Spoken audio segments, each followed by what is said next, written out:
आणि जेव्हा GBS होतो तर ते एक असं त्याच्यामध्ये अभ्यास आहे की जेव्हा आपल्या बॉडीमध्ये एखादं इन्फेक्शन असतं तेव्हा आपली इम्युन सिस्टीम काही सर्टन सेल्स, काही फॅक्टर्स जनरेट करते आणि त्याच्यामुळे ते इन्फेक्शन फाईट होण्यासाठी मदत होते.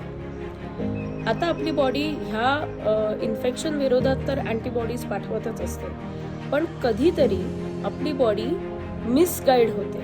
त्याच्यामुळे काय होतं, आपल्या बॉडीला असंही वाटायला लागतं की आपल्या नॉर्मल टिश्यूजवरती पण हे इन्फेक्शन प्रेझेंट आहे आणि त्याला आपल्याला मारलं पाहिजे, जे की अस्तित्वात नसतं.